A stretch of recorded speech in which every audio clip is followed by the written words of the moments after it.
کی خصوصی ٹرانسمیشن خدا کی اور منگل کا روز ہے۔ پروردگار کی بارگاہ میں دعا گو بھی ہوں اور پر امید بھی ہوں کہ پوری دنیا میں آپ جہاں کہیں بھی ہوں گے صفحے میں محمد والے محمد علیہ السلام کے خیر و حافظ ہوں۔ ناظرین، آپ کو ہمارے پروگرام کے فارمیٹ کا علم ہے۔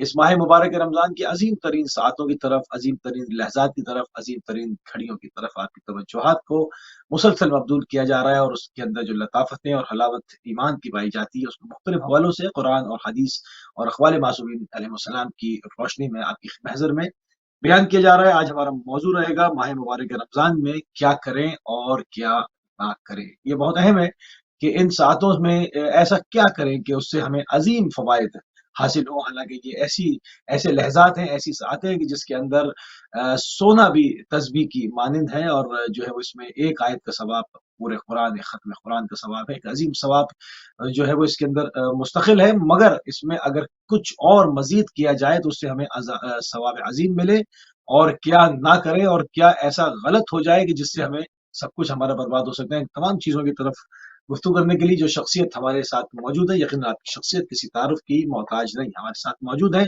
مولانا سید رومان رضوی صاحب نجف اشرف عراق سے۔ قبلہ آپ کو پروگرام میں خوش آمدید کہیں گے اور آپ کی خدمت میں سلام عرض کریں۔ وعلیکم السلام ورحمۃ اللہ وبرکاتہ۔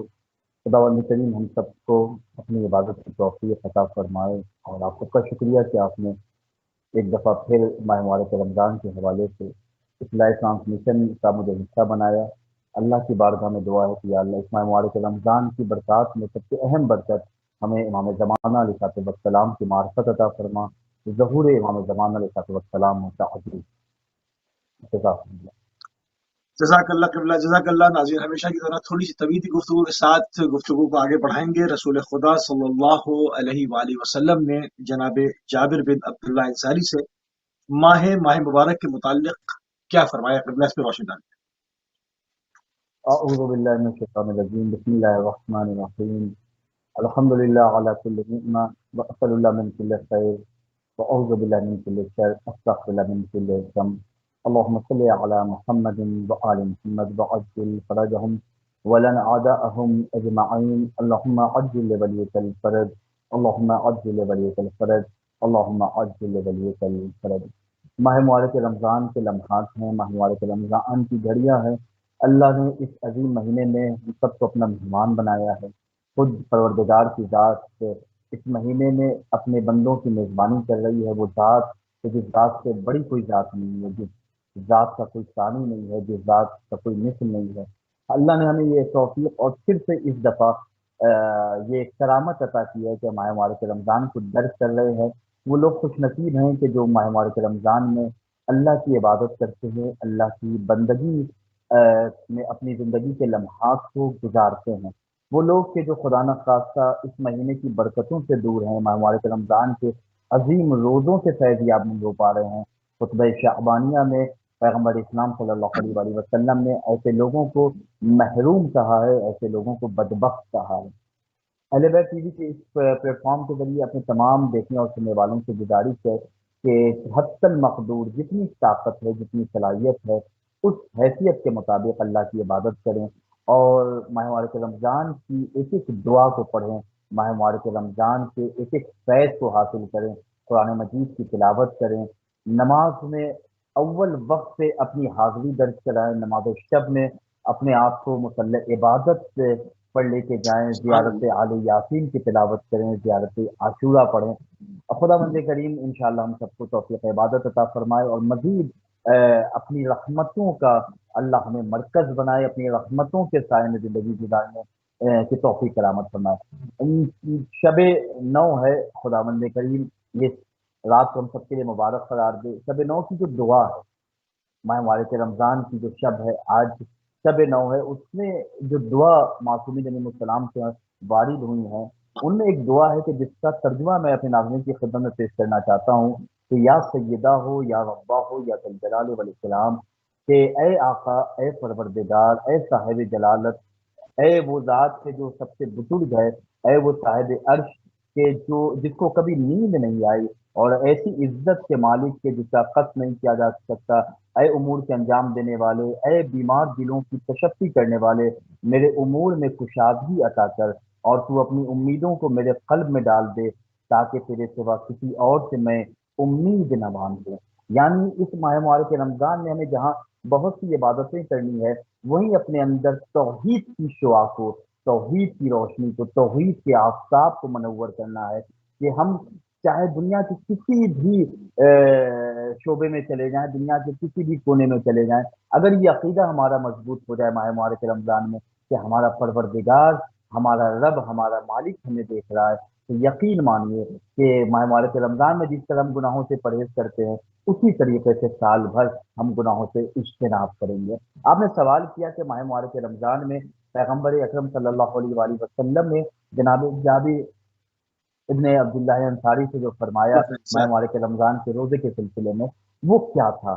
میں آپ کی خدمت میں بیان المبارک کی ایک روایت بیان کرنا چاہ رہا ہوں، جلد 97 صفحہ 371، کہ رسول خدا نے اپنے صحابی جناب جابر ابن عبداللہ انصاری رحمۃ اللہ علیہ سے فرمایا کہ اے جابر، یہ مہینہ رمضان کا مہینہ ہے۔ آپ دیکھیں لطافت جملے کی، آپ دیکھیں برکت جملے کی، پیغمبر اکرم صلی اللہ علیہ وآلہ وسلم کے دہن مبارک سے نکلے ہوئے کلمات ہیں۔ اے جابر، یہ ماہ رمضان ہے، یہ رمضان کا مہینہ ہے، جو اس ماہ کے دن میں روزہ رکھے اور رات کے کچھ حصے میں عبادت کرے، رات کا کچھ حصہ اللہ کی عبادت میں گزارے، اور اپنے پیٹ اور اپنی شرمگاہ کی حفاظت کرے، اپنی زبان کو قابو میں رکھے، تو اس مہینے کے اختتام پر وہ گناہوں سے پاک ہو جائے گا۔ تو جناب جابر ارشاد فرماتے ہیں کہ یا رسول اللہ، کتنی اچھی حدیث ہے، کتنی پیاری حدیث ہے، کتنی مبارک حدیث ہے۔ تو پیغمبر اکرم صلی اللہ علیہ وآلہ وسلم نے فرمایا، ہاں جابر، حدیث تو بڑی پیاری ہے، حدیث تو بڑی اچھی ہے، حدیث تو بڑی مبارک ہے، مگر شرائط بھی تو دیکھو کہ شرائط کتنی سخت ہیں، شرطیں جو ہیں وہ شرط کتنی سخت ہے۔ یعنی جہاں ماہ مبارک رمضان ہم اللہ کی حلال کی ہوئی چیزوں سے وقت سحر سے لے کر وقت افطار کے درمیان پرہیز کرتے ہیں، یعنی وہ چیز کے جو ہم افطار کے وقت کھائیں گے، وہ چیز کے جو ابھی سحر میں ہم نے کھایا تھا، وہ حلال کردہ چیزیں اللہ نے ہمارے لیے وقت سحر سے وقت افطار تک حالت روزہ میں ہمارے لیے وہ چیزیں جائز نہیں رہتی کہ ہم اسے کھائیں، جیسے ہی اگر وہ کھائیں گے تو ہمارا روزہ باطل ہو جائے گا۔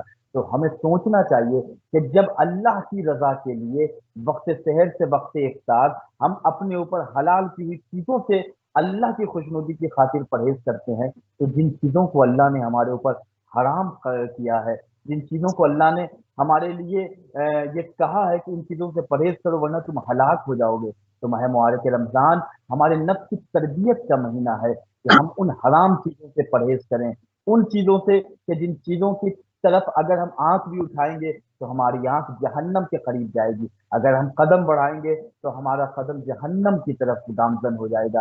تو ہمیں سوچنا چاہیے کہ ہم ماہ مبارک رمضان میں جہاں بھوک اور پیاس کے عالم میں اللہ کی عبادت کرتے ہیں، وہیں رسول اللہ کا یہ فرمانا کہ صرف اور صرف عبادت کر کے رات میں اپنے آپ کو اللہ کا بندہ نہیں سمجھنا، ماہ مبارک رمضان کے دن میں فقط روزہ رکھنا ہی کافی نہیں ہے، بلکہ اپنے پیٹ کی اور اپنے شرمگاہ کی حفاظت کرنا، یعنی کوئی ایسا کام نہ کرنا کہ جس سے اللہ ناراض ہو جائے، اپنی زبان کو قابو میں رکھنا، ایسا نہ ہو کہ جس زبان سے تم کہہ رہے ہو اللہم لک صمت وعلی رزقک افطرت وعلیک توکلت، جس زبان سے تم کہہ رہے ہو بسم اللہ الرحمن الرحیم الحمد للہ رب العالمین، جس زبان سے تم کہہ رہے ہو سبحان ربی الاعلی وبحمدہ، جس زبان سے کہہ رہے ہو ان اللہ علی کل شیء قدیر، اس زبان سے اللہ کے کسی بندے کا دل نہ دکھ جائے، اس زبان سے کوئی ایسا بندے مومن کہ جو تمہارے درمیان نہیں ہے اس کی غیبت نہ تم سے ہو جائے، اس زبان کو اپنے قابو میں رکھو، اپنی شرمگاہ کی حفاظت کرو۔ اگر تم ان شرائط کے مطابق ماہ مبارک رمضان کو جابر گزارو گے تو اس مہینے کے اختتام پر یعنی عید الفطر تک تم گناہوں سے پاک ہو جاؤ گے، اور جب انسان گناہوں سے پاک ہو جائے گا تو یقین جانے کہ وہی داخل جنت ہوگا، وہی رضا الہی کہ اس وادی کا مسافر ہوگا کہ جہاں پہ اللہ کے مقرب بندے ہیں، جہاں اللہ کے صالحین اور شہداء بندے ہیں۔ جزاک سبحان اللہ، سبحان اللہ، بہت ہی خوبصورت پیغام جو رسول خدا صلی اللہ علیہ وآلہ وسلم نے جناب جابر بن عبداللہ انصاری رضوان اللہ تعالیٰ علیہ کی خدمت میں جو باتیں رسول خدا نے ان سے بیان کی، وہ آپ نے ہمارے ناظرین کی خدمت میں بیان کی، بہت ہی خوبصورت میسج جو کہ آگے بڑھایا گیا، اور تھوڑی سی گفتگو کو ناظرین مزید اور آگے بڑھاتے ہوئے روایات کی روشنی میں کن لوگوں کو کا روزہ جو ہے وہ کامل نہیں ہے؟ یہ روایت بیار النواری کی روایت ہے، جس میں حضرت امام محمد باقر علیہ السلام کی مفصل روایت ہے۔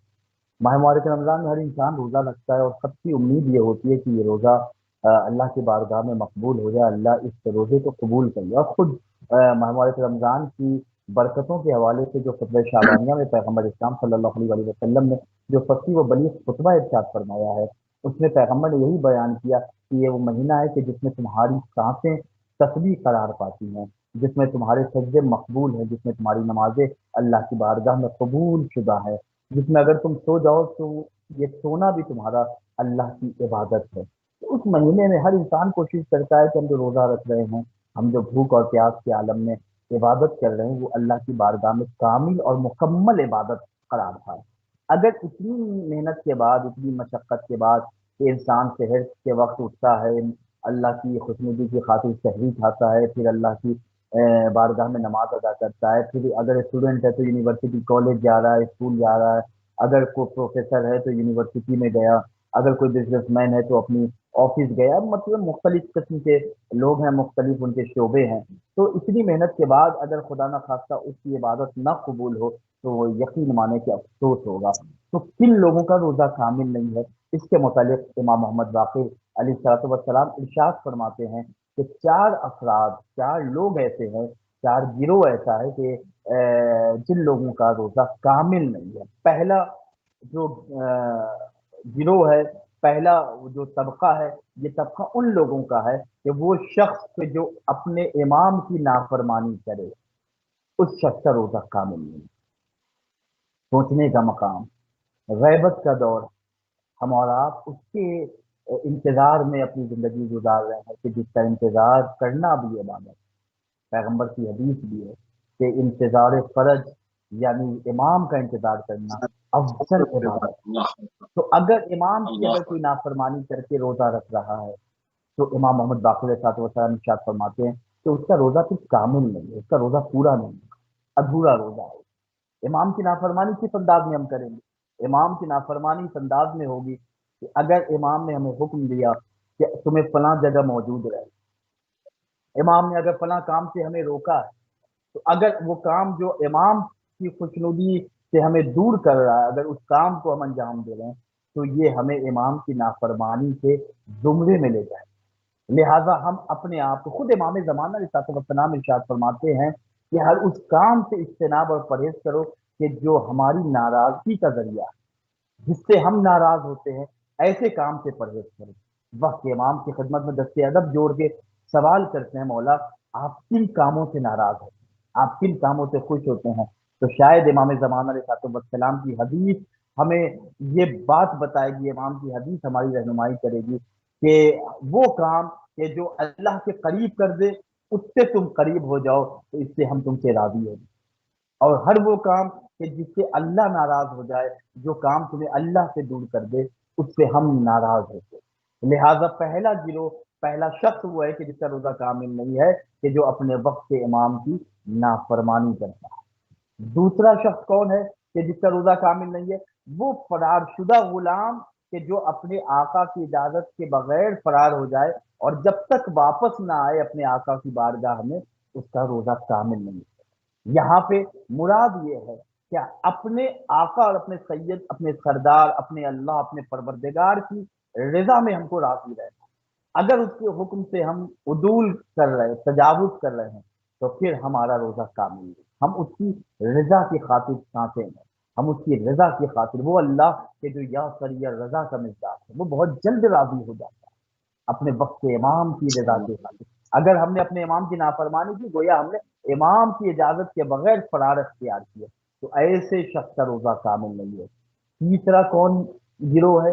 تو امام محمد باقر علیہ السلام فرماتے ہیں وہ عورت جو اپنے شوہر کی اطاعت نہ کرے، جب تک وہ توبہ نہیں کر لے گی تب تک اس کا روزہ کامل نہیں ہے۔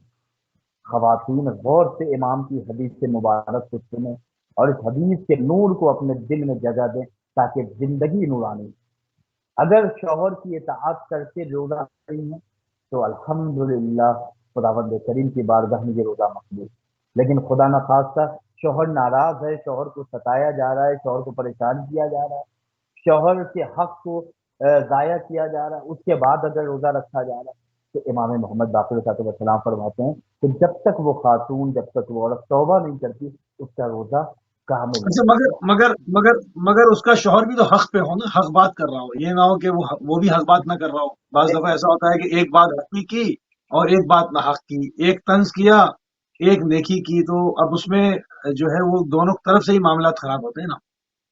دیکھیں آغا بھائی، جب حدیثوں میں یا آیتوں میں ان چیزوں کو بیان کیا جاتا ہے کہ اگر شوہر تمہارے ساتھ ایسا کرے، شوہر کے حق کو ضائع نہ کرے، تو آپ کچھ چیزیں کی ہوتی ہیں اپنی عقل سے بھی ہمیں سوچنا چاہیے کہ وہی کام شوہر کے لیے بھی ہے کہ اپنی بیوی کے حق کو ضائع نہ کرو، اور شوہر کا وہ کہا، شوہر کی وہ بات کہ جو خدا سے قریب کر دے۔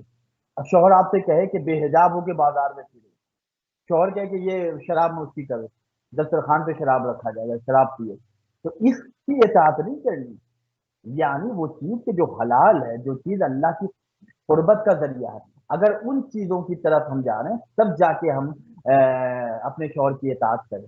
ایسی چیزوں کی طرف شوہر کی اطاعت کے لیے اسلام نے نہیں کہا ہے کہ آپ شوہر کی بات حرام چیزوں میں مانیں۔ شوہر آپ سے کہہ رہا ہے کہ آپ شراب پی، معاذ اللہ، تو ان چیزوں کی طرف ہماری عقل بھی کہتی ہے کہ ایسی چیزوں کی بات نہیں ماننا ہے کہ جو غلط۔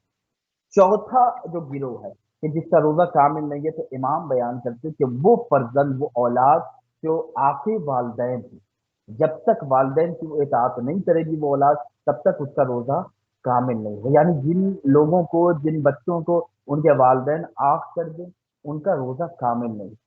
اللہ کی بارگاہ میں دعا اللہ کریں کہ اللہ ہمارے والدین کو، ہمارے والدین، ہمارے ماں باپ کو ہمیشہ سلامت رکھے، ان کا سایہ ہمارے سروں پہ برقرار رہے، اور جن کے والدین اس دنیا سے گزر چکے ہیں اللہ ان کے درجات کو بلند سے بلند تر فرمائے۔ ماہ مبارک رمضان ہے، ان کے اصال ثواب کے لیے ماہ مبارک رمضان میں کچھ کام کریں، ان کی طرف سے، ان کی جانب سے صدقہ کریں، خیرات کریں، ان کی طرف سے عبادتوں کی ادائیگی، اگر واجبات چھوٹ گئے ہیں تو ان کی ادائیگی میں ہم بڑھ کر کے حصہ لیں۔ اگر والدین نے آپ کر دیا ہے تو پھر روزہ کیا، آپ حج بھی کر لیں، خانہ کعبہ کا طواف کر کے خانہ کعبہ کے اس صحن میں بھی اگر انسان مر جائے تب بھی اس کا روزہ کامل نہیں ہوتا۔ تو یہ چار افراد وہ ہیں کہ جن کا روزہ کامل نہیں ہوتا۔ نہیں ہوتا۔ بہت ہی خوبصورت طریقے سے یہ ماہ مبارک رمضان میں روایات کی روشنی۔ جی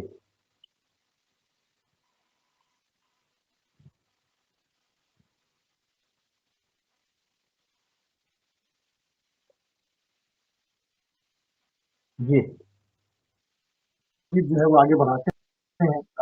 صدقے کے اوپر اگر ہم بات کریں، صدقے کی کیا فضیلت ہے؟ انفاق کرنے کے لیے اس ماہ مبارک میں بہت زیادہ جو ہے ترغیب دلائی جاتی ہے منابر سے، تمام ہی ممبروں سے اس کے اوپر بات ہوتی ہے کہ صدقہ دیا جائے۔ صدقہ تو 12 مہینے دیا جانا چاہیے، ہر روز دیا جانا چاہیے، صدقے کے لیے تو کوئی بھی نہیں، مگر اس ماہ میں خصوصاً صدقے کے بارے میں کیا فضیلت ہے، اس پر روشنی ڈال۔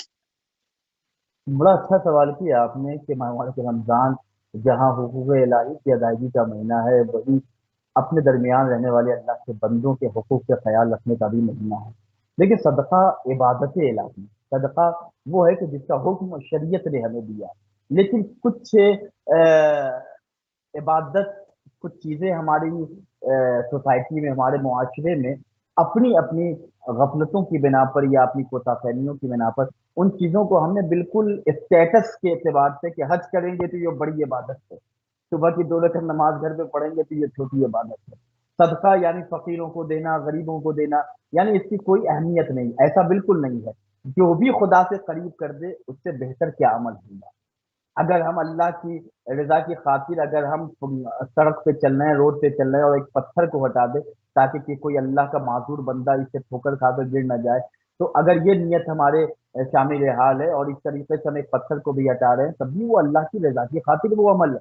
اور امام معصوم بیان کرتے ہیں کہ خدا کی بارگاہ میں جو عمل مقبول ہو جائے وہ عمل چھوٹا نہیں ہوتا، وہ عمل مختصر نہیں ہوتا۔ تو صدقہ اللہ کی عبادت ہے، صدقے کو حقیر نہ جانے ورنہ قیامت کے دن خود انسان حقیر ہو جائے گا۔ میں چند روایتیں صدقے کے حوالے سے آپ کی خدمت میں بیان کر رہا ہوں، وسائل الشیعہ کتاب میں یہ روایت ہے کہ پہلا جو بڑا خوبصورت سا مفہوم ہے کہ خود پیغمبر اکرم صلی اللہ علیہ وآلہ وسلم ارشاد فرماتے ہیں کہ اپنے بیماروں کا علاج صدقے کے ذریعے کرو۔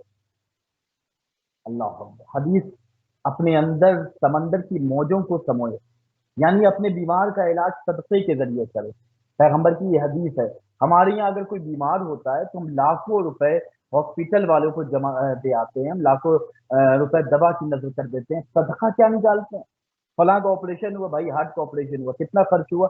تو 1 ملین خرچ ہوا، اتنا خرچ ہو گیا۔ اچھا، صدقہ کیا نکالا جاتا ہے؟ 10 روپے صدقہ نکالا جا رہا ہے، 20 روپے صدقہ نکالا جا رہا ہے۔ یعنی اب خود کنپریزن کریں کہ صدقے کو ہم نے کیا سمجھ رکھا ہے۔ تو صدقہ ہماری بیماریوں سے نجات کا ذریعہ، اور پیغمبر اکرم صلی اللہ علیہ وسلم نے اس کی ترغیب دلائی ہے اپنی زندگی میں بھی۔ پیغمبر اکرم نے اس عمل کو انجام دے کر ہمارے ذہنوں کو مبذول کرایا۔ امام جعفر صادق علیہ السلام ارشاد فرماتے ہیں، ہمارے یہاں کوئی سائل آتا ہے ہم دے دیتے ہیں، کبھی نہیں بھی دیتے ہیں، جھڑک دیتے ہیں۔ خدا نہ خواستہ ہم ایسے عمل سے اپنے آپ کو دور کریں، ورنہ خدا کے غضب کا ہم نشانہ بنیں۔ یا اللہ ہماری خطاؤں کو معاف فرما، ہمارے گناہوں کی مغفرت فرما۔ میں ہمارے کے رمضان میں یا اللہ تیری بارگاہ میں دعا کرتے ہیں کہ اگر ہم سے کوئی آمدن یا سیون غلطیاں ہو جائیں تو رحمان و رحیم پروردگار ہے، اپنے رحم کے ذریعے ہمارے گناہوں کی مغفرت فرما۔ امام صادق علیہ السلام ارشاد فرماتے ہیں کہ مستحب ہے کہ بیمار، آپ حدیث کے مفہوم کو دیکھیں کہ مستحب ہے کہ بیمار اپنے ہاتھ سے صدقہ دے، اور سائل سے یہ کہا جائے کہ وہ اس کے لیے دعا کرے۔ توجہ فرمائیے کہ بیمار کے ذریعے ہم کسی سائل کو صدقہ دلوائیں، اور جسے صدقہ دیا جا رہا ہے اسے دعا کے لیے بھی گزارش کریں۔ اس کا مطلب یہ ہے کہ جس سے گزارش کی جائے وہ چھوٹا نہیں ہوتا۔ امام محمد تقی علیہ السلام کی ایک حدیث یہاں پہ یاد آ رہی ہے کہ امام بیان کرتے ہیں کہ جب کسی سائل کو صدقہ دو تو اس کا شکریہ ادا کرو کہ اس نے تمہارے لیے زاد آخرت کا انتظام کر دیا، وہ تمہارے لیے زاد سبحان اللہ۔ آخرت فراہم کر رہا ہے۔ یعنی اس کو تم نے 2 روپے دیے لیکن تمہیں پتا نہیں کہ آخرت کا کتنا بڑا ذخیرہ اس نے تمہارے لیے اکٹھا کر دیا۔ تو یہ امام کی حدیث ہے۔ اور میں آپ کی خدمت میں وسائل الشیعہ کی ایک اور روایت بیان کرتا ہوں، بڑا خوبصورت مفہوم ہے۔ اس حدیث کو ہمارے ناظرین غور سے سنیں کہ پیغمبر اکرم صلی اللہ علیہ وآلہ وسلم ارشاد فرماتے کہ صدقہ جب اپنے مالک کے ہاتھ سے نکلتا ہے تو صدقہ اس وقت 5 جملے کہتا ہے۔ جب ہم صدقہ نکالتے ہیں تو صدقہ ہمارے ہاتھ سے نکلتا ہے اور 5 جملے کہتا ہے۔ پہلا جملہ، میں فانی مال تھا، تم نے مجھے عظیم بقا دی۔ میں فنا ہو جانے والا تھا، تم کسی ریسٹورینٹ میں دے دیتے ختم ہو جاتا، لیکن تم نے صدقے کے عنوان سے اللہ کے کسی محتاج بندے کو دیا تو مجھے بقا مل گئی۔ دوسرا جملہ صدقہ کہتا، میں دشمن تھا، اب تم نے مجھے دوست بنا لیا۔ یعنی مال و دولت جس کے ذریعے دشمنیاں پیدا ہو جاتی ہیں، یہ پیسہ، یہ صدقہ کہہ رہا ہے کہ میں دشمن تھا لیکن تم نے مجھے اب دوست بنا لیا۔ تیسرا خوبصورت جملہ، میں حقیر تھا مگر تم نے مجھے عظیم بنا۔ کیا کہا جاتا اللہ ہے، اکبر۔ بائیں ہاتھ کا اللہ تو بائیں ہاتھ کا میل ہے پیسہ، پیسہ یہ اتنا اچھا، میں تو اتنے دن میں کما کے دکھا دوں گی۔ تو مال و دولت حقیر ہے لیکن صدقے کے عنوان سے نکال کے ہم نے اسے عظیم بنا دیا، اس لیے کہ وہ زاد آخرت کا سامان فراہم۔ چوتھا جملہ، صدقہ کہتا ہے کہ آج سے پہلے تم میری حفاظت کرتے تھے، یعنی پیسہ میرے پاس تھا، ہم اسے پرس میں رکھتے تھے، لاکر میں رکھتے تھے، بینک میں رکھتے تھے، تو آج سے پہلے تم میری حفاظت کرتے تھے لیکن اب صدقے کے عنوان سے تم نے مجھے نکالا، اب میں تمہاری حفاظت کروں گا۔ حفاظت۔ سبحان اللہ۔ اچھا، یہاں پر اب یہاں پر صدقہ یہاں پر ہم ایک سے چیز، نکالا یہاں پر یہاں جی قبل ایک چیز کے ہم کسی کے نام سے صدقہ نکال کے رکھ دیا گیا، یا صدقہ اس وقت تک ورک نہیں کرتا کہ جب تک مستحق کے ہاتھ میں نہ چلا جائے یا اس کے تصرف میں نہ آ جائے کہ وہ اپنے مصرف میں لے آئے۔ ہم جی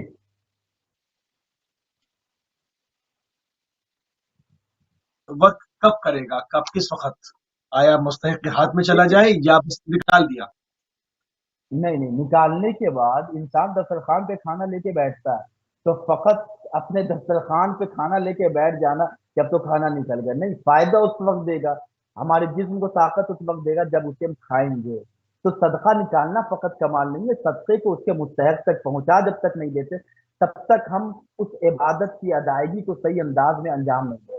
تو صدقہ نکالنے کے بعد اس کے مستحق تک اسے پہنچا۔ پانچواں جملہ جو صدقہ کہتا ہے، پہلے میں تمہارے ہاتھ میں تھا، اب میں خدا کے ہاتھ میں۔ تو یہ صدقہ ہاں، 5 جملے کہتا ہے صاحب مال سے جس کے ہاتھ سے یہ صدقہ نکل رہا ہے۔ جزاکم اللہ۔ سبحان اللہ، سبحان اللہ، بہت ہی خوبصورت بات۔ اور میں ایک ماہ ایک مبارک روایت اور آپ کی خدمت میں صدقہ کے حوالے سے بیان کر رہا ہوں، بڑی خوبصورت حدیث ہے معراج السعادت میں، کہ امام جعفر صادق علیہ السلام ارشاد فرماتے کہ ہر ایک چیز کے لیے میں نے دوسرے کو موکل کیا ہے۔ یعنی امام صادق علیہ السلام بیان کرتے ہیں کہ ہر ایک چیز کے لیے دوسرا ایک وکیل، دوسرا ایک موکل ہوتا ہے، مگر صدقہ میں خود اپنے ہاتھ سے لیتا ہوں۔ اللہ اکبر۔ جو کوئی ایک یا آدھا خرما صدقہ کرتا ہے تو میں اس صدقے کو گھوڑے کے بچے کی مانند تربیت و پرورش کرتا ہوں، جب قیامت میں ملاقات ہوگی تو صدقہ دینے والے دیکھے گا کہ وہ مثل کوہ احد کے برابر بڑا ہو گیا ہے۔ یعنی یہ امام کی حدیث ہے کہ جب کوئی انسان صدقہ تھوڑا بھی دیتا ہے تو وہ قیامت کے دن دیکھے گا کہ وہ احد کے پہاڑ کے برابر اس کے سامنے جزا کی صورت میں پیش کیا جائے گا۔ تو ہم اور آپ اگر 1 روپے، 2 روپے، 10 روپے، $1، $2، 4 پاؤنڈ، 5 پاؤنڈ، جتنا بھی اپنی حیثیت کے مطابق، یہ پوچھنے کی ضرورت نہیں ہے کسی عالم سے، کسی اسکالر سے کہ ہمیں کتنا صدقہ نکالنا ہے۔ میں آپ کی خدمت میں بیان کروں، بڑا عجیب ایک میسج آج کل دیکھا جا رہا ہے کہ ایک سائل ہے، وہ کسی تربوز والے کی دکان پہ گیا اور تربوز والے کی دکان پہ جا کے کہہ رہا ہے کہ اللہ کے نام پہ کچھ دے دے۔ تو وہ جو شاپ کیپر ہے، وہ جو تربوز بیچنے والا دکاندار ہے، اس نے اپنے اس اسٹال پہ دیکھا کہ جو سب سے تھرڈ کلاس تربوز جو خراب ہو چکا تھا، اب اسے ڈسٹ بن میں وہ پھینک دیتا، اسے اکٹھا کر کے اس نے اس سائل کو دے دیا۔ تھوڑی ہی دیر کے بعد وہ سائل جس نے یہ مطالبہ کیا تھا کہ اللہ کے نام پہ دے دے، اس کے جیب میں چند پیسے تھے، اس نے پیسے کو جب اکٹھا کیا اور اکٹھا کرنے کے بعد اسی دکاندار کے پاس جا کے کہتا ہے کہ مجھے اس پیسے میں جتنا بھی تربوز ہو وہ مجھے تربوز عطا کر دے۔ تو وہ شاپ کیپر، وہ دکاندار جو اللہ کے نام پہ بالکل تھرڈ کلاس، پھینکے جانے والا، نہ کھانے جانے والا، ڈسٹبین پہ پھینکنے والا تربوز دے رہا تھا، وہ چند پیسوں کے ذریعے اس نے اس پیسے کی مالیت کے مطابق بہترین تربوز دیا۔ تو ایک ہاتھ میں اس نے پیسے والا تربوز لیا، ایک ہاتھ میں اللہ والا تربوز لیا، اور وہ سائل اللہ کی بارگاہ میں کہتا ہے یا اللہ، یہ جو خراب تربوز ہے یہ تیرے نام سے ملا ہے، اور یہ جو اچھا تربوز ہے یہ فنا ہونے والے پیسے کے نام پر ملا ہے۔ تو ہم اپنی تربیت کریں کہ اللہ کے نام پر اگر کسی کو کچھ دے رہے ہیں تو ایسا دیں کہ اللہ کی شایان شان ہو، اللہ کے مطابق ہو، کہ اللہ جیسا اپنے بندے کو حکم دے رہا ہے کہ میرے چاہنے والوں کو، میرے بندوں کو ایسا عطا کرو کہ جیسا تم خود اپنے لیے پسند کرتے ہو۔ جزاکم اللہ۔ سبحان اللہ، سبحان اللہ قبلہ۔ جہاں پر صدقے کی بات ہوئی، جہاں پر ان تمام چیزوں کے اوپر کہ کن چیزوں سے روزہ جو ہے وہ کامل ہوتا ہے، وہاں پر سونے کے لیے جس طرح سے ہم نے تمیزی گفتگو میں بھی کہا کہ ان اس ماہ کی جو لحظات ہیں، اس ماہ کی جو گھڑیاں ہیں، اس ماہ کی جو ایک ایک سیکنڈ آپ گزار رہے ہیں، اس کے اندر سونا بھی عبادت قرار دیا گیا ہے۔ تو ایک روزے دار کی کیا ذمہ داری ہے، اس کے اوپر گفتگو فرمانے میں۔ بہت خوبصورت سوال کیا کہ جاگنا بھی ہمارے لیے اللہ کی عبادت کا ذریعہ، اور سونا بھی اللہ کی عبادت کا ذریعہ ہے۔ جامع الاخبار میں شیخ صدوق علیہ الرحمہ نے ایک روایت بیان کی ہے کہ خود انسان اگر سونا بھی اپنا سونے اور گولڈ کے کاسٹ سے بھی بڑھ کر بنانا چاہے تو وہ اپنے سونے کو بہترین نیند قرار دے سکتا ہے۔ خود معصوم بیان کرتے ہیں کہ جو شخص بھی سوتے وقت بسم اللہ الرحمن الرحیم، کتنا ٹائم، 1 سیکنڈ، 2 سیکنڈ، یعنی جو شخص سوتے وقت فقط بسم اللہ الرحمن الرحیم کہتا ہے تو خداوند عالم فرماتا ہے میرے ملائکہ، اے میرے فرشتے، صبح تک اس کے سانس کو لکھتے رہو تاکہ ہر سانس کے بدلے ایک نیکی اس کے نامہ اعمال میں لکھی جائے۔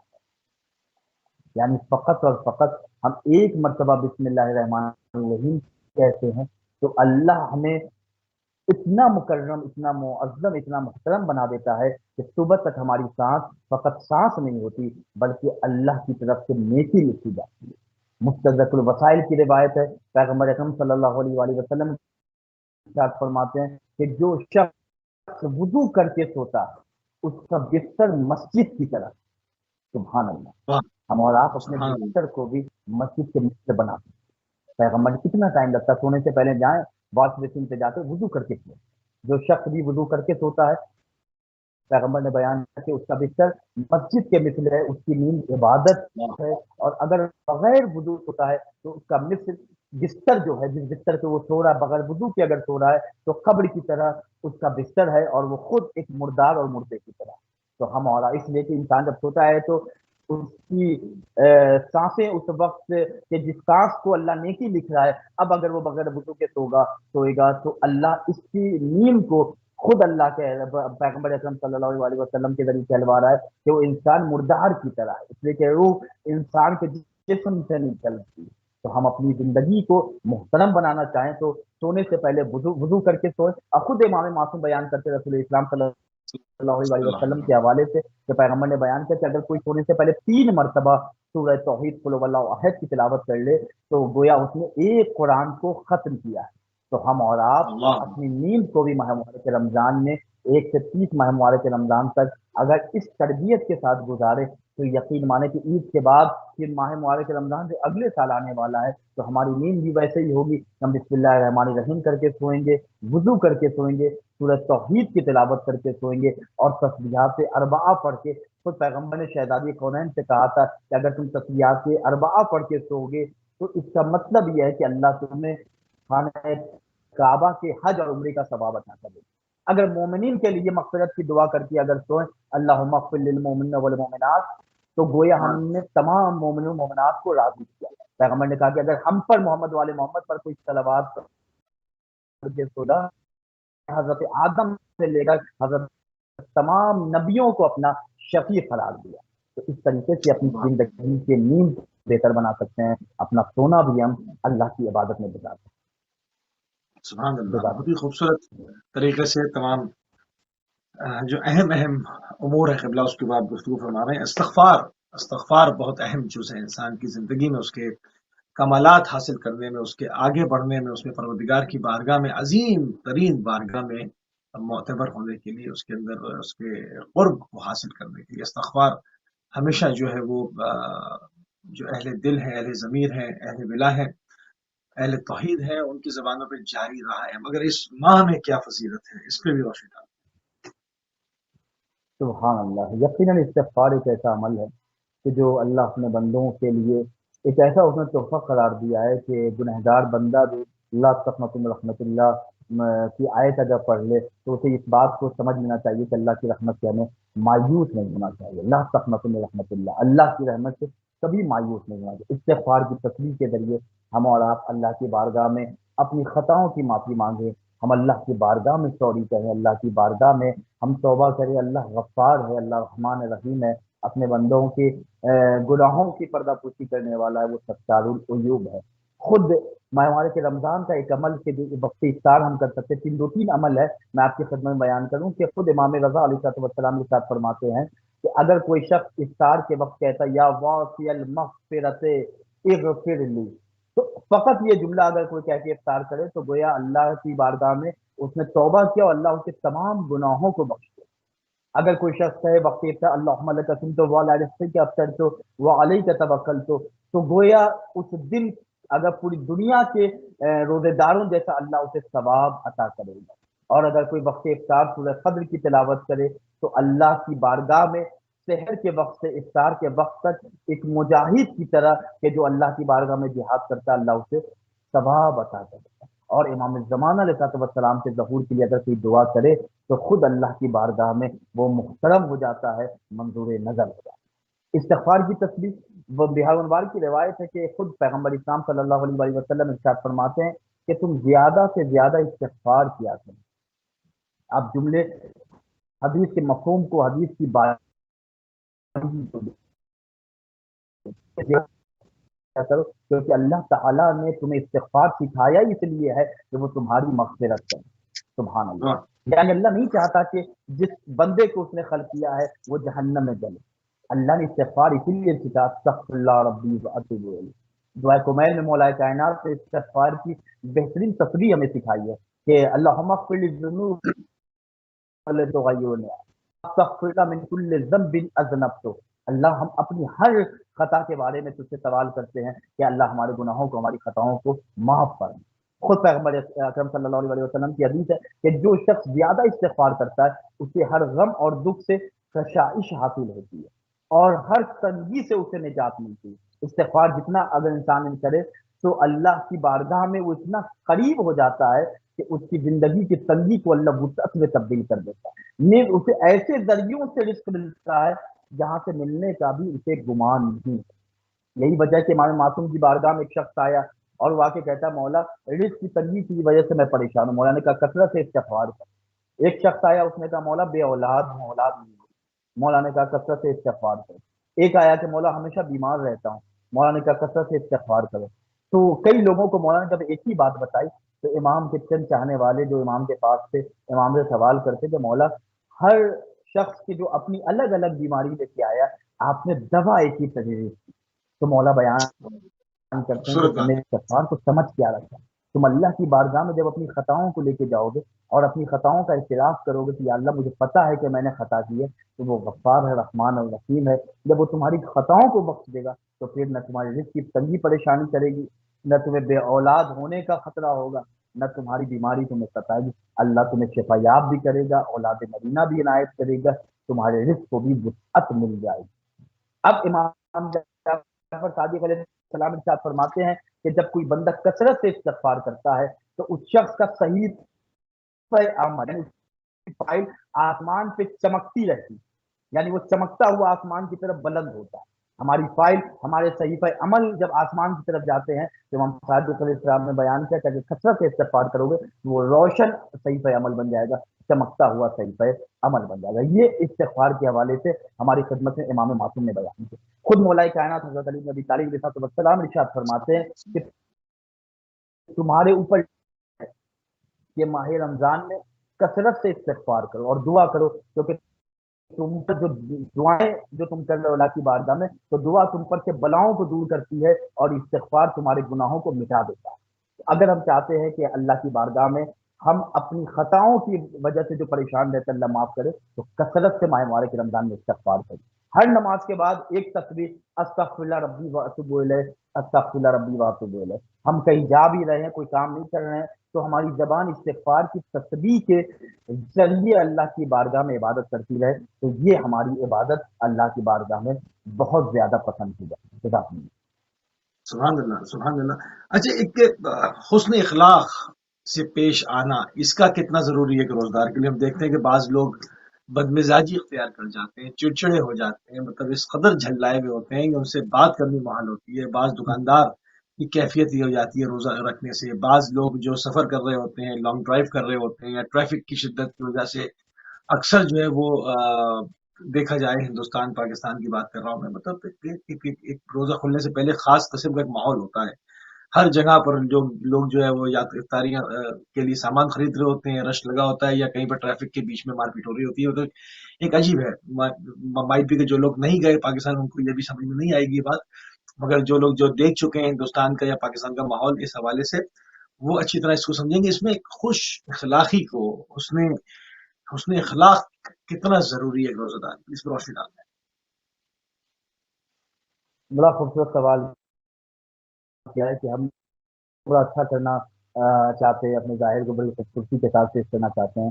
اخلاق ہمارا مورل ہے، اخلاق ہمارا باطن ہے۔ اگر ہمارا باطن پاک ہو جائے تو ظاہر بھی خوبصورت ہو جائے گا۔ اخلاق اگر اچھا نہیں ہے تو لاکھ ہم عبادت کر لیں، ہمارا معاشرہ ہمیں پسند نہیں کرتا، ہمارے جیسے لوگ ہمیں پسند نہیں کرتے۔ کہتے ہیں لاکھ اس کے پاس دولت ہے، لاکھ اس کے پاس پیسہ، لاکھ اس کے پاس اسٹیٹس، آدمی اچھا نہیں ہے کیونکہ اچھی گفتگو نہیں کرتا، بڑا اکڑو ٹائپ کا آدمی ہے، اور صحیح سے کسی کے سلام کا جواب تک نہیں دیتا، بڑا مغرور ہے۔ تو یہ ہم جیسے لوگ اپنے معاشرے میں رہنے والوں کے لیے کہتے ہیں۔ اگر ماہ مبارک کے رمضان میں اگر ہم اپنے اخلاق کے اوپر کام کریں، خود دیکھیں کہ ہمارا اخلاق کیسا ہے، یا ہم اپنے لیے دیکھیں کہ ہمارے لیے سامنے والا جو ہے اس کا اخلاق کیسا ہونا چاہیے، تو خود ہم دوسرے کے لیے کس طریقے سے پیش ہے، یہ خود اپنے آپ سے سوال کریں۔ میں روایتوں کا سہارا لیتا ہوں۔ شیخ صدوق نے مناقب الآخرہ میں شیخ عباس بن الرحمٰن نے ایک روایت شیخ صدوق سے بیان کیا کہ امام جعفر صادق علیہ السلام روایت نقل کرتے ہیں کہ جو شخص چاہتا ہے کہ اسے سکرات موت سے بچایا جائے تو اسے چاہیے کہ اپنے رشتہ داروں کے ساتھ صلہ رحم کرے، ان کے ساتھ بہترین اخلاق کا مظاہرہ کرے، ان کے ساتھ بہترین اخلاق کے ساتھ پیش آئے، اپنے رشتہ داروں کے ساتھ، اپنے دوست و احباب کے ساتھ اپنی اخلاق کو بہتر سے بہتر بنائے۔ اس لیے کہ پیغمبر اکرم کے ماننے والے ہیں، وہ اللہ کا رسول کے جو انک لعلی خلق عظیم پر فائز، جس سے بہتر کسی کا اخلاق نہیں۔ دشمنوں نے لاکھ ستایا، قتل کرنے لوگ آئے، لیکن اخلاق پیغمبر کو دیکھ کر وہ لوگ لا الہ الا اللہ محمد رسول اللہ کا کلمہ پڑھ گئے۔ تو اپنے اخلاق کو بہتر بنائیں۔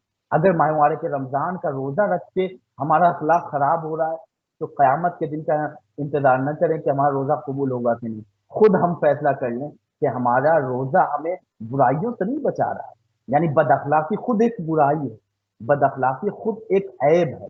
تو ہمارا روزہ ہماری برائیوں کو ختم کرنے کے لیے، ہمارے عیب کو حسن بنانے کے لیے، تو اگر ہم دیکھ رہے ہیں کہ ہم بد اخلاقی میں ہماری کمی نہیں آ رہی ہے تو پھر ہمیں اس پر کام کرنا چاہیے کہ ہم اپنے اخلاق کو بہتر کریں، اپنے رشتہ داروں کے ساتھ، دوست احباب کے ساتھ، مولا کے چاہنے والوں کے ساتھ بہترین انداز میں ہمارا سلوک ہونا چاہیے، بہترین انداز میں ہم ان کے ساتھ پیش آئیں۔ اور دوسری چیز جو امام نے بیان کی کہ والدین کے ساتھ نیکی کریں۔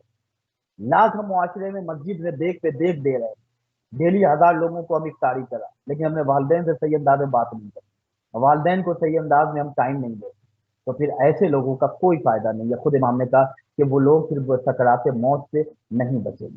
پھر بیان کرتے ہیں کہ جو شخص بھی ایسا کرے گا اللہ تعالیٰ اس شخص پر موت کی سختی کو آسان کر دے گا، اور وہ کبھی بھی اپنی زندگی میں مفلسی نہیں ہے، غریبی نہیں ہے۔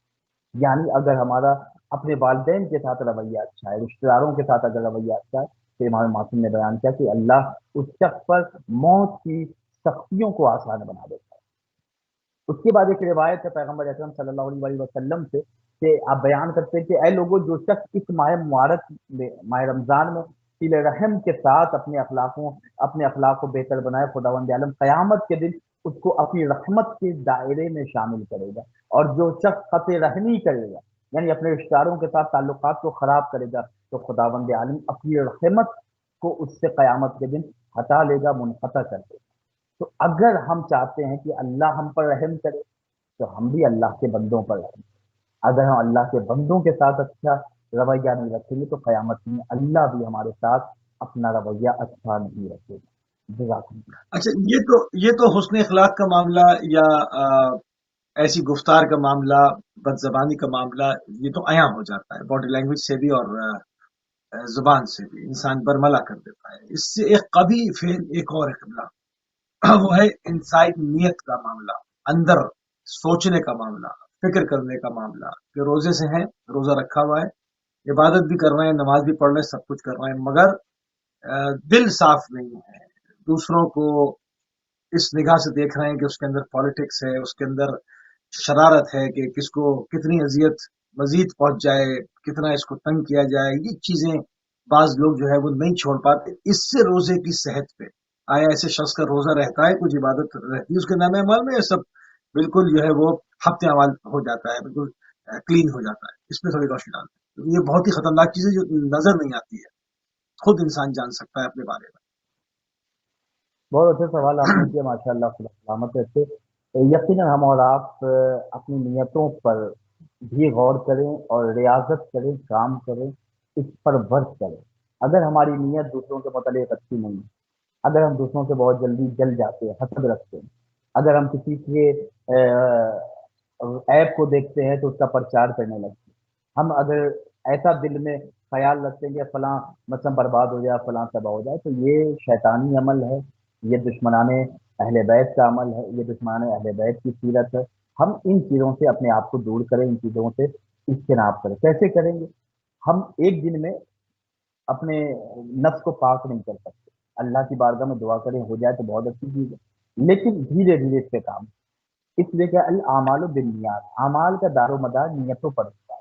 مثلا میں آپ کی خدمت میں مثال پیش کروں کہ میں ایک کمپنی میں جاب کر رہا ہوں اور میں اس میں کام کر رہا ہوں، تو میں اس کمپنی میں جو 30 دن میں کام کر رہا ہوں اور اس کمپنی میں جو روزانہ 8 گھنٹے 9 گھنٹے ٹائم دے رہا ہوں، تو سیلری مجھے اسی کمپنی سے ملے گی، نہ یہ کہ دوسری کمپنی والا مجھے سیلری دے گا۔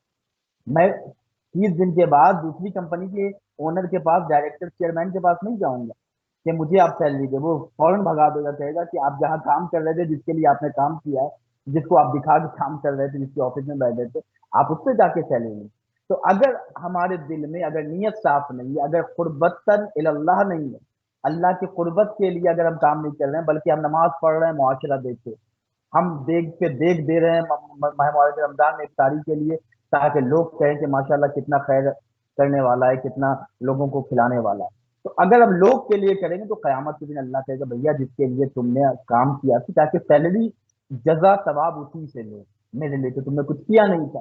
تو اپنے زندگی کے ہر عمل کو اللہ کے لیے وقف کریں، چھوٹے سے چھوٹا بڑے سے بڑا۔ اپنے نفس کو پاک کرنے کا بہترین عمل ابھی استغفار کی تفصیل میں نے بتائی کہ اگر اس طرح کا خیال آ رہا ہے تو نیت کرے کہ یا اللہ میرا دل دوسروں کے لیے اچھا نہیں ہے، اب میرے دل میں بس خیالات غلط آتے ہیں، تو یا اللہ میں یہ 5 تسبیح استغفار پڑھ رہا ہوں تاکہ میرا دل پاک ہو جائے، میرا دل صاف ہو جائے، اور 5 تسبیح استغفار پڑھے۔ قرآن کی آیت ہے، اللہ کی بارگاہ میں یہ دعا کری اللہ اس کا ثواب، مطلب فلاں معصوم کو فلاں امام کو میں نے اس آیت کریمہ کا ثواب ہدیہ کر دیا، تو دیکھیں پھر برکت اور نور کا کیا سلسلہ شروع ہوتا ہے کہ ہماری زندگی منور ہو جائے۔ جزاک اللہ۔ بہت خوبصورت بات قبلہ۔ اچھا، اس کے حقوق العباد کے حوالے سے، حقوق العباد جو بندوں کے حقوق ہیں، بہت ساری چیزیں انسان کی گردن پہ ہوتی ہیں، ساتھ میں بہن بھائی ہیں، بیوی بچے ہیں، حتیٰ کہ پڑوسی ہیں، دوست احباب ہیں، اس میں انسان کو نظر آ رہا ہے کہ کوئی شخص مجبور ہے، کہیں وہ اس کی مدد کی جا سکتی ہے، وہ کر سکتا ہے، استطاعت رکھتا ہے، صاحب استطاعت ہے، مگر روح گردانی کر رہا ہے اور روزے رکھے چلا جا رہا ہے، خوب نمازیں پڑھ رہا ہے پوری پوری رات، مطلب ہمیں، مگر ایک جو شخص جس کی اعانت کی جانی چاہیے، کیونکہ رسول اللہ صلی اللہ علیہ وآلہ وسلم کا فرمان بھی ہے کہ اعانت النفس افضل العباد ہے، لوگوں کی اعانت کرنا، لوگوں کی مدد کرنا عبادت میں افضل ترین عبادت ہے۔ بعض لوگ اس پر متوجہ نہیں ہوتے، بعض کنجوسی کے بارے میں معاملے میں بعض کنجوس ہوتے ہیں، اور بعض جو ہے وہ سست ہوتے ہیں، سوچتے رہتے ہیں کہ کریں گے کریں گے مگر کرتے نہیں، تو اس طرح سے کسی کے اوپر ایک مصیبت عظیم گزر جاتی ہے۔ اس حوالے سے اس پہ تھوڑی سی گفتگو فرما لیں۔ مولا متقیان حضرت علی بن ابی طالب علیہ السلام کی حیات طیبہ ہم سب کے لیے مشعل راہ ہے۔ مولا متقیان نے اپنی زندگی کے آخری لمحات میں اپنے آخری جملے میں یہ ارشاد فرمایا کہ دیکھو یتیموں کا خیال رکھنا، محتاجوں کا خیال رکھنا، ظالم کے لیے ہمیشہ غضبناک رہنا، ظالم کے مددگار نہ بننا، مظلوم کے ہمیشہ حامی رہنا، ناصر رہنا۔ تو مولا کائنات کی پوری زندگی اس بات کا ہمیں درس دے رہی ہے کہ غریب کبھی بھی تمہاری زندگی سے یہ محسوس نہ کرے کہ وہ غریب ہے، کوئی فقیر تمہاری زندگی سے یہ اندر اپنے احساس کمتری محسوس نہ کرے کہ وہ فقیر ہے۔ جب تم اس کے پاس جاؤ، جب اسے اپنے دسترخوان پہ بلاؤ تو اس انداز میں بلاؤ کہ وہ تم اس کی طرح ہے، تم اسی کے مطابق زندگی گزار رہے ہو، ایسا محسوس ہونا چاہیے، یعنی تم اپنے اسٹیٹس کو اس کے سامنے بڑھا چڑھا کے پیش نہ کرو۔ آج کیا ہے، ہماری سوشل لائف اتنی خراب ہو چکی ہے کہ اللہ نے جو معاشرے کو بیلنس رکھا ہے، جو مثلاً ایک گھر میں 5 بھائی ہیں، 4 بھائی ہیں، تو اگر 2 فائنینشیل بہت کمزور ہے تو اللہ نے 2-3 بھائی کو مضبوط بنایا ہے۔ اگر ایک محلے میں 30 گھر ہیں، 500 گھر ہیں، 100 گھر ہیں، تو اگر اس میں 20 گھر اگر کمزور ہیں تو یقین مانیے کہ 80 گھر مضبوط ہوتے ہیں۔ تو اگر ہم اللہ کے لیے، محمد والے محمد علیہ السلام کی خوشنودی کے لیے، اگر اپنے علاقے میں، اپنے گھر میں، اگر اپنے عزیز و اقارب کا خیال رکھ لیں تو یقین مانیے کہ کوئی فقیر نہیں ہوگا، کوئی سائل نہیں ہوگا۔ یہ جو خمس کی رقم ہے سہم سادات کی، یا یہ نیکی اور خیرات کے لیے صدقات جو رکھے گئے ہیں، یہ اسی لیے رکھے گئے ہیں تاکہ تمہارے درمیان اگر کوئی کمزور، کوئی پسماندہ طبقہ ہے، کوئی محتاج ہے، تو اس کی اعانت کی جائے، اس کی مدد کی جائے، اس کی نصرت کی جائے۔ ہمارے یہاں کیا ہوتا ہے کہ ہم مثلاً ایک شہر میں رہ رہے ہیں اور ہمارے بالکل پڑوس میں ہمارے رشتے دار بھی نہیں ہیں، اگر وہ محتاج ہے تو بجائے اس کہ ہم اس کو دینے کے ہم کسی اور شہر میں کسی مولانا کے یہاں پہنچوا دیتے، کسی مدرسے میں پہنچوا دیتے، جبکہ ہمارا سگا بھائی بھوکا ہے، اس کو ضرورت ہے اس پیسے کی۔ تو اسلام اور شریعت یہ کہتی ہے کہ جو تمہارا قریب پہلے ہے اس کا خیال ہے۔ تو اگر ہم اپنی زندگی میں، اپنے معاشرے میں دیکھ رہے ہیں کہ ہمارا کوئی بھائی، کوئی بہن، کوئی عزیز، کوئی اقارب، کوئی رشتے دار اگر محتاج ہے، یا کوئی پڑوسی، یا محلے میں، یا ہمارے شہر میں، تو پہلے ان کی ضرورتوں کو پورا کریں۔ اگر وہاں پہ کوئی نہیں تو پھر کسی دوسرے شہر میں بھیجیں، لیکن ایک بات یاد رکھے کہ وقت ایک جیسا کسی کا نہیں رہتا، آج کوئی کسی صورت میں ہے، کل کوئی کسی صورت میں رہے گا، لیکن اگر ہمارا رشتہ اللہ سے مضبوط ہو جائے تو اللہ اللہ کل شیء قدیر کا مصداق ہے۔ ہمیشہ دعا کریں کہ یا اللہ ہمارا ہاتھ اپنے علاوہ کسی کے سامنے پھیلانے والا نہ بنانا، یا اللہ ہمیں اتنا اچھا، عطا کر کہ ہم خود بھی کھائیں اور تیرے بندوں کو بھی کھلا سکیں۔ اچھا، جہاں پر اعانت الناس کا ذکر ہوا وہ بڑے باریک چیز میرے ذہن میں آ رہی ہے کہ اعانت اور احانت، اس کو تھوڑا سا واہ، اس میں، ہاں، تھوڑا سا اور فرق واضح کر۔ دیکھیے ابھی میں نے صدقے کے حوالے سے ایک روایت بیان کی تھی کہ صدقہ کہتے کیسے ہیں۔